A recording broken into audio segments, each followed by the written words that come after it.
Покази так званих свідків суперечать кадрам з відеореєстратора. Про це заявив адвокат Микола Полозов за підсумками засідання окупаційного міського суду Армянська у так званій справі проти лідера кримсько-татарського народу Мустафи Джемілєва. Йому закидають спробу начебто незаконного перетину російського кордону. Втім, слова свідків явно суперечать дослідженим фото та відеодоказам подій 3 травня 2014 року, каже Полозов. Так звані свідки заявляють, що КПП «Армянськ» був обладнаний за російськими законами, зі знаками та шлагбаумами. Захист Джемілєва дослідив більше сотні кадрів, де видно, що адмінмежа ніяк не позначена, а знаки були лише українською мовою.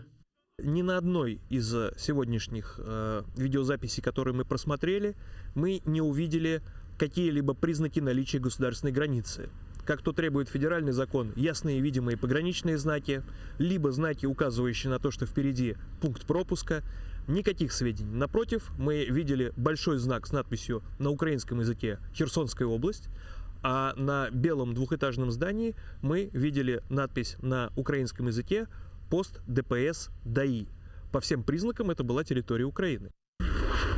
Росія залучила кримських колаборантів до власних побрехеньок щодо ситуації в Криму. Представництво країни-агресора при ООН організувало власну псевдодискусію, користуючись правом члена Ради безпеки. Російському послу Василію Нєбєнзі не сподобався минулий саміт, організований Естонією, де члени Радбезу говорили про репресії окупантів в Криму. Тепер вирішив запросити маріонеток, які буцімто мали б представляти українців та кримських татар, які живуть на півострові. Але цього разу вирішили не запрошувати Україну. Окупаційний ректор інженерно-педагогічного університету Чингіз Якубов та очільниця маріонеткової української громади Криму Анастасія Гридчина розповідали, як нібито добре живеться на півострові, а в усіх бідах окупованого Криму звинуватили Україну та міжнародну спільноту.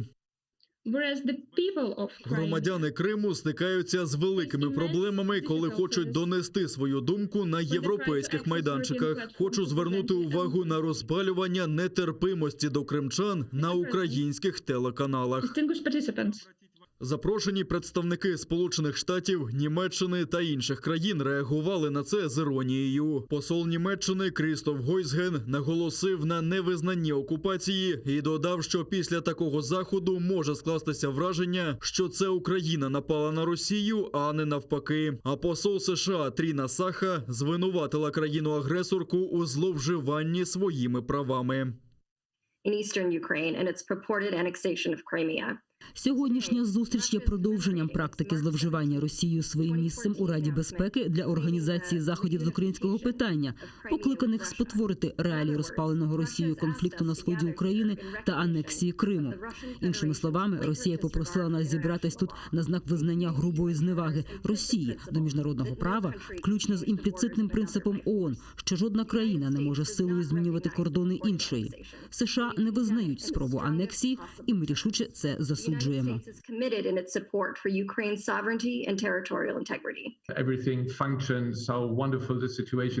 Слухаючи ці дебати про те, яка нібито чудова ситуація в Криму, як чудово все працює, процвітає Крим та його жителі. Коли хтось чує всі ці звинувачення проти України, щось подібне ми чули на обговоренні ситуації по Донбасу. Може здатися, що це Україна напала на Росію, а не навпаки.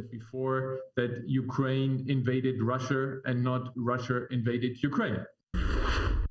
Хто як обзивається, той так і називається. Така відповідь президенту Сполучених Штатів Джо Байдену від президента російського Владіміра Путіна. Напередодні господар Білого дому ствердно відповів журналісту каналу ABC, чи є Путін вбивцею, та пообіцяв жорстку відповідь на агресію Кремля. У відповідь той єхидно побажав Байдену здоров'я.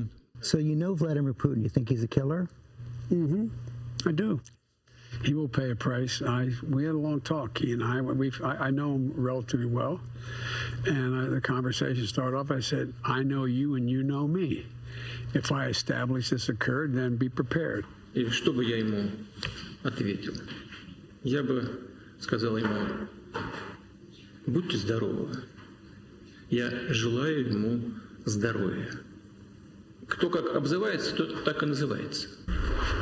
7 років тому, 18 березня, в окупованому Криму російськими військовими був вбитий прапорщик Сергій Кокурін. Його вважають першим українським військовим, який загинув під час окупації Криму. Сергій Кокурін перебував на спостережній вежі фотограметричного центру в Сімферополі, коли окупанти почали його штурмувати. Його вбили 2 пострілами в голову і в область серця з АК-47. В цей день Владимир Путін заявив, що не пригадує, щоб інтервенції відбувалися без єдиного пострілу та людських жертв. Тоді російські ЗМІ поширювали фейкову інформацію, що Сергія Кокуріна буцімто вбив 17-річний снайпер зі Львівщини. Насправді штурмом керував сумнозвісний Ігор Гіркін, він же Стрєлков, якого вже за 2 тижні направили для захоплення Слов'янська на Донеччині. Прокуратура Автономної Республіки Крим порушила кримінальну справу за статтею вбивство. За особисту мужність і героїзм, виявлені у захисті державного суверенітету та територіальної цілісності України, Сергія Кокуріна посмертно нагородили орденом за мужність. Один український військовий загинув поблизу Південного. Там окупанти відкрили вогонь з артилерії та автоматичної зброї. В результаті ворожого обстрілу боєць об'єднаних сил дістав кульове поранення. Йому надали першу допомогу, але врятувати життя воїна не вдалося. Минулої доби окупанти гатили з мінометів 82-го калібру та гранатометів різних систем поблизу Луганського. З великокаліберних кулеметів та гранатометів стріляли поблизу Пісків, Гнутового, Водяного та Світлодарського. На всі 9 ворожих обстрілів українські військові відкривали вогонь у відповідь. Також на тлі чергового засідання тристоронньої контактної групи окупанти відверто провокували Збройні сили України на відкриття вогню на Луганському напрямку, кажуть у штабі. А за даними розвідки, ворог провокує напругу та поповнює свої підрозділи.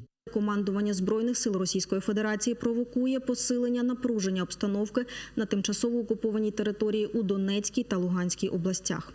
Так, з'єднання і частини 1-го та 2-го армійських корпусів оперативного угрупування російських окупаційних військ приведені у вищі ступені бойової готовності.